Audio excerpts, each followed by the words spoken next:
আমাদের বাবুর কাছে আসছে না? বলো না গো বাজান, মুস্তাকিম তো ঘুম। এখানে ঝাড়ু আর জুতা কেন এটি কি লেগে ব্যবহার করে? নজর লাগবো না না, মানুষের নজর লাগে লেগে এটি দিছে।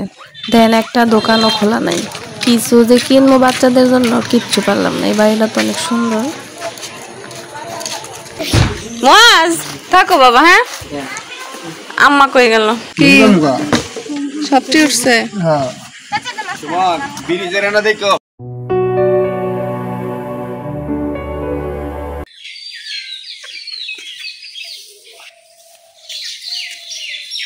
আসসালামু আলাইকুম রহমতুল্লাহ। সবাইকে আরো একটি নতুন ভিডিওতে স্বাগতম। কেমন আছেন সবাই? সকালবেলা একদম ভোর ভোর আপনাদের জন্য একটি নতুন ভিডিও নিয়ে হাজির হয়ে গেছি। আমাদের ঘরের বাছুরকে নিয়ে আপনাদের সঙ্গে আড্ডা দিতে বসে যাচ্ছি। তো ননদ এসেছিল, তাদের সবাইকে বিদায় দিয়ে আমরা সবাই খুবই ক্লান্ত। রান্না বান্না, খাওয়া দাওয়া, দৌড়ঝাঁপ, যে পরিমাণ গরম, তো সব কিছু উপেক্ষা করে বিকেলবেলা আমরা সব কালো বোরকা বাহিনীরা বের হয়ে গেছি গ্রাম ঘুরে দেখার জন্য। সঙ্গে আছে আমাদের আরেক ননদ। তো যারা দূরের তারা চলে গেছে। আমার এই ননদ কাছে থাকে, তার হাজব্যান্ড সৌদি আরব বিদেশে থাকে, সেও প্রবাসী। তো তার বউ মানে আমার ননদ আমাদের সঙ্গে আছে।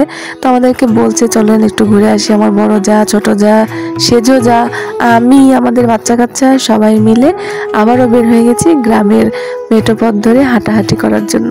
তো একটা কাঠবিড়ালি দেখার চেষ্টা করছি কিন্তু পাচ্ছি না। কাঠবিড়ালি আমাকে দেখলেই মনে হয় পালিয়ে যায়। আমার খুব শখ যে আমি একটু সামনাসামনি ভিডিও করবো, বাট পারি না। তো এটা আমার ছোট যার বড় ছেলে, আমার ছোট দেবরের বড় ছেলে। আমার ছেলে ঘুমাচ্ছে, ওকে আর নিয়ে আসি নাই। তো গ্রামের পরিবেশ দেখেন কতটা সুন্দর, মসৃণ স্নিগ্ধতায় ভরপুর। আর আমরা হেঁটে হেঁটে যাচ্ছি সবাই একসঙ্গে, শাশুড়ি শ্বশুর তারাই বাড়িতে, ভাসুরও গেছে বাজারে, সেজো দেবর সেও বাজারে, ছোট দেবর সেও নাই। তো আমরা মহিলারা সবাই ভাবলাম যে অনেক তো কাজকর্ম করেছি, এবার একটু মন মাইন্ড ফ্রেশ করার জন্য একদম সবুজ সবুজ পরিবেশে চলে আসছি সবাই মিলে। তো একজন একজন করে আস্তে আস্তে প্রায় বাড়ির সবাই কিন্তু চলে এসেছি। তো এই কচু ক্ষেতগুলো দেখে মনে হচ্ছে এক্ষুনি তুলে নিয়ে যে রান্না বান্না করে খাই। আর শহরে আমরা কি করি, কিনে কিনে কত টাকা দিয়ে কিনতে হয় এবং ফ্রেশ ফ্রেশ পাওয়াও যায় না।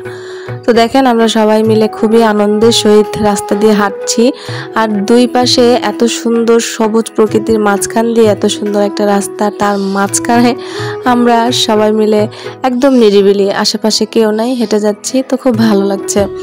তো এই যে জমিগুলো দেখতে পাচ্ছেন, এগুলো সবই আমার শ্বশুরের জমি। আর এগুলো কিন্তু এখনো আমার শ্বশুর কাউকে ভাগাভাগি করে দেয় নাই, মানে তার ছেলেদের মধ্যে। তো এই যে দেখেন একটু একটু করে আমি কিন্তু কাঠবিড়ালির দেখা পেয়ে গিয়েছিলাম, কিন্তু আমাকে দেখেই সে আড়ালে চলে গেছে। তো এটা আমার কাছে এত কষ্টের। ভাবছিলাম যে একটু হলেও ভিডিও করতে পারবো, কারণ কাঠবিড়ালি শুধু ছোট্টবেলা কবিতা পড়েছি, কাঠবিড়ালি কাঠবিড়ালি পেয়ারা তুমি খাও। তো এরকম ভাবে গ্রামে আসলেই এটাকে দেখা যায়। তো এটারে নাকি গ্রামের ভাষায় কডি বলে। এগুলো দেখা যায় যে আতা ফল, তারপরে আম, কাঁঠাল এগুলো খায়।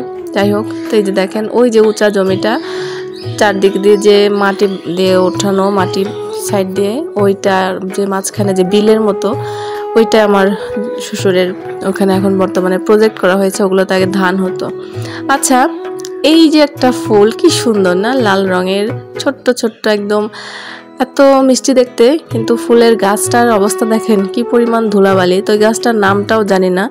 আর গ্রামের প্রত্যেকটা আনাচে কানাচে এত পরিমাণ ভেষজ উদ্ভিদ এবং প্রত্যেকটাই বিভিন্ন কাজে ব্যবহৃত হয়। তো আমার শাশুড়ি ননদ তারা কিন্তু প্রায় অনেক কিছুই জানে, যে কোন গাছের পাতা খেলে কি হয়, কোন গাছের ফলের কি উপকারিতা, সব কিছুই তারা মোটামুটি টুকিটাকি অনেক কিছুই জানে। আর বিস্তীর্ণ ধান ক্ষেত দেখে চোখটা জুড়িয়ে যাচ্ছে। আমরা অনেক দিন পরই আসলে গ্রামে আসা হয়, বিশেষ করে আমার আসা হয়, প্রায় বছর আমার 3 বার আসা হয়। এছাড়া তো আর ওইভাবে খুব বেশি দরকার না হলে আসি না। আর আমার আসলে পরেই, আগে তো বেশি একটা বের হতামই না, কারণ আমার শ্বশুরবাড়িতে ওই ধরনের কোনো রকম মানে বাইরে বের হওয়া বা আড্ডা দেওয়া, কারো বাসায় গিয়ে বসে থাকা, এই ধরনের কোনো নিয়ম কানুন আসলে ওরা পছন্দও করে না। তো ঘুরতে ঘুরতে আমরা একটা বাড়িতে চলে আসছি। বাড়িটার উঠানটা বিশাল এবং তারা মাটি কেটে এখানে বাড়ি করছে। এগুলো অনেক আগে নদীর মধ্যে ছিল। তো দেখেন কি সুন্দর না, প্রত্যেকটা বাড়ি ঘর এত পরিপাটি, যত যাই হোক পরিপাটি বলতে আমি গোছানো বলি নাই, মানে গাছপালা, মুরগি, হাঁস, গরু, ছাগল, মানে সবাই সংসারী এক কথায় যা। তো ডালিম গাছের মধ্যে জুতা আর ঝাড়ু দেখে আমি একটু অবাকই হয়েছিলাম। তোমার ননদ বলছে যেগুলো নাকি দিলে নজর লাগে না। গ্রামে কত নিয়ম। আবার এদিক দিয়ে ছাগল বাচ্চা দিয়েছে, গরু আছে, আবার দেখেন এই যে পেঁপে গাছে পেঁপেও আছে, যদিও সংখ্যা খুবই কম। এর আগে দেখেছিলাম অনেকগুলো পেঁপে ধরে আছে, তো এবার দেখলাম যে কম। আর এদিক দিয়ে ওই যে দূরে যেই গাছপালাগুলো দেখা যাচ্ছে ওগুলো কিন্তু আমার শ্বশুর বাড়ির এলাকার। আমরা যে এলাকাতে এখন বর্তমানে হাঁটছি এটা অন্য একটা এলাকা। তো এদিক দিয়ে সব কিছুই এত সুন্দর। আর এই পাশে দেখেন এই নদীটা, এর আগে আপনারা যারা আমার ভিডিও দেখেছেন তারা দেখেছিলেন তখন একটা নৌকা কিন্তু এই নদী দিয়ে তখন পানি ছিল, নৌকায় একটা লোক যাচ্ছিল, কিন্তু এখন আর পানিও নাই, একদম শুকনা। তবে এই যে পানির সিজন আসছে, বর্ষাকাল তো চলেই আসছে। তো এই যে আমরা বোরখা বাহিনীরা সব ননদ ভাইয়ের বউয়েরা হাঁটছি। তো দেখতে দেখতে আরেকটা বাড়ি দেখলাম যেটা আমাদের চোখে আটকে গেছে। একদম আশেপাশে কোনো বাড়ি নাই, শুধু একটাই বাড়ি, আর সুন্দর করে বাড়িটা করা হয়েছে। তো আমার ননদেদের সবাইকেই চিনে, তারা গ্রামের মেয়ে, নিজের এলাকার কিন্তু দাপটই আলাদা, তাই না? আমরা যখন আমাদের বগুড়াতে যাই তখন আমাদের একটা ভাবসাব অন্যরকম থাকে। আবার যারা গাজীপুরের তারা কিন্তু তাদের ভাব দেখায় যে তারা গাজীপুরা, আর এনারা তো ধরেন ময়মনসিংহা। তো এদের সব কিছুই এলাকার কোনটা কি না কি, এই যে এই গাছেরও নাকি অনেক গুণাগুণ, তো আমরা তো জানি না, তারা জানে।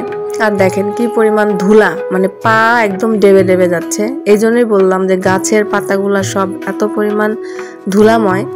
আবার এখানে একটা ডেন্টাল ডাক্তারের দেখা আমরা পেয়েছি। আবার দেখলাম যে বাচ্চা, মানে এখানে বাচ্চারা না, সরি, বড় বড় ছেলেরা এত সুন্দর একটা মাঠ পেয়ে, একদম মনে হচ্ছে ফুটবল খেলার মাঠ। মানে টিভিতে যে ধরনের ফুটবল খেলা আমরা দেখি, এখানে আমরা ঠিক সেই রকমই দেখতে পাচ্ছি। তো যাই হোক, সব কিছু দেখে টেকে বাড়িতে চলে এসেছি এবং আজকে আমরা ঢাকাও চলে আসব। দেখতেই পাচ্ছেন অন্ধকারের মধ্যে আমাদের গাড়ি। আমি আমার সেজো যা আমরা দুজন চলে আসব।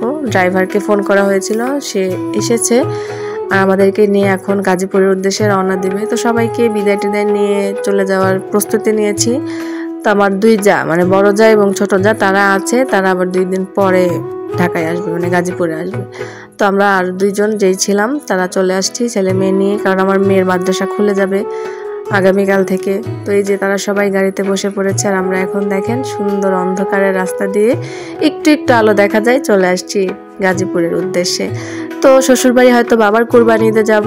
তো আমাদের ভিডিও এবং আমাদের পরিবারের সবাইকে আপনাদের কেমন লাগে অবশ্যই কমেন্ট করে জানাবেন। সবাইকে হয়তো সামনাসামনি ফেস টু ফেস দেখাতে পারি না, কারণ আমাদের ওই ধরনের নিয়ম নাই, আর কেউ সেভাবে ক্যামেরার সামনে আসবে না। তো সবাই ভালো থাকবেন, বিদায় নিচ্ছি, আল্লাহ হাফেজ, আসসালামু আলাইকুম।